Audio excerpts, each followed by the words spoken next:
Hey guys, welcome to Homesteading Through Our Eyes. Hey guys, welcome to Homesteading Through Our Eyes. Hey guys, welcome to Homesteading Through Our Eyes. We're out in the garden today. Hey guys, welcome to Homesteading Through Our Eyes. It's a beautiful spring day here. We're out in the garden on this beautiful spring day in mid-April.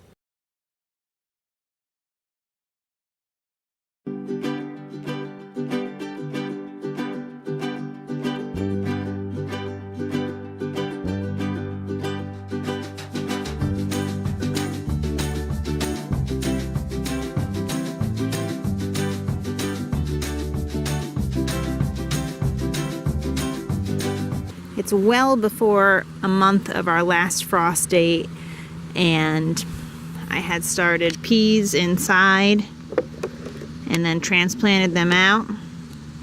I probably don't need to keep these plastics on top of them, but it's been super windy and they haven't got used to the wind yet. So I've been keeping these old salad containers that we've saved up over the last couple of years and keep reusing them. Also got some Swiss char in the ground. These guys are really frost tolerant as well, but again, I'm just being extra cautious and keeping these on top. Inside the hoop house, right now there's nothing planted under here, but we are just keeping them here to warm the soil. We got those at the recycling center. Here's our hoop house. You can see I have the plastic off. It's a nice 71-degree day today. Doesn't need it.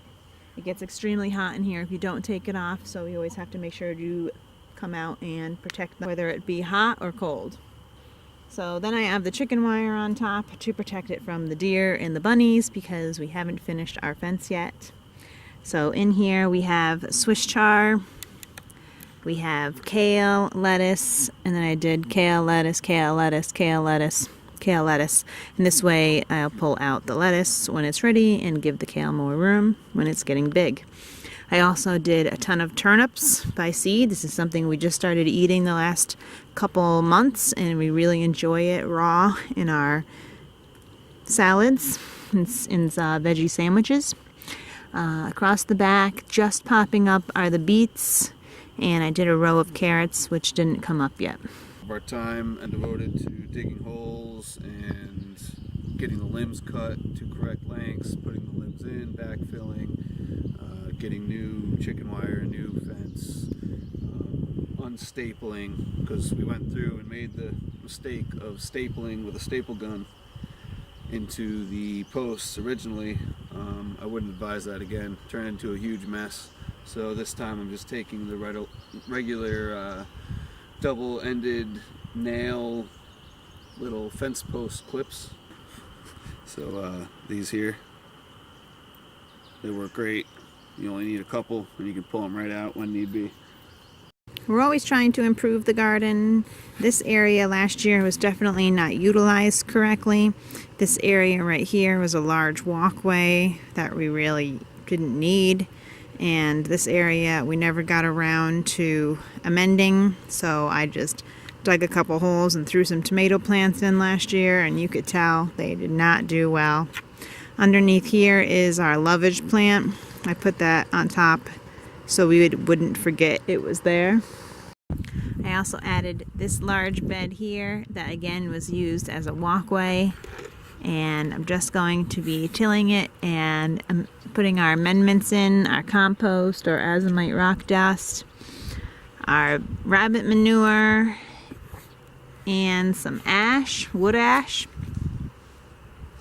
So we got a lot of work to do still in the garden, and I'm loving every minute of it, and we've already come a long way. Got some things planted. Our lovage plant is getting large. We don't really care for lovage that much. We'd like to eat it. So can someone give us a good recipe or good ideas to use the lovage? That'd be great. We got rhubarb, chives, and a ton of comfrey. And we have a large plot of garlic. And our cold frame, of course, filled with all of our seedlings that we've been growing for the last month and a half. This isn't down in the garden. This is actually right up on our deck, right outside of the yurt.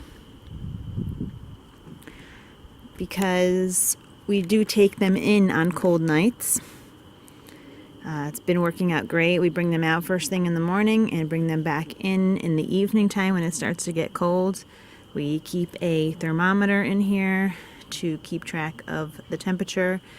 It does get extremely hot in here, and because of the chickens, we can't crack it, can't leave it up like this, because these girls get to free range all over our property and deck and would eat them up in a second. So we decided to lift them up on the bottom with some pieces of wood, and then if it gets really hot, we'll lift it up with another piece of wood and put the glass back down.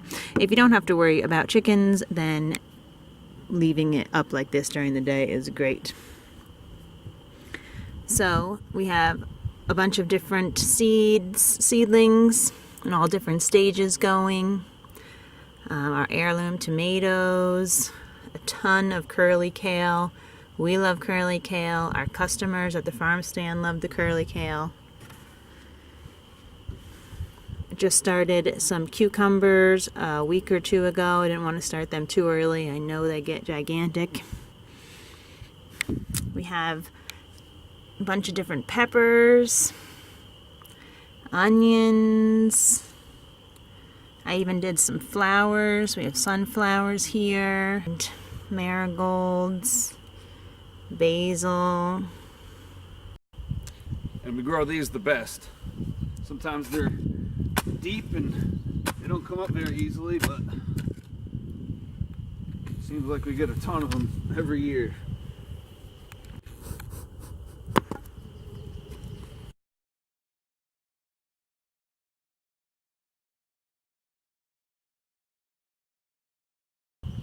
Remember to like, subscribe, and comment any suggestions or questions. Thanks for watching.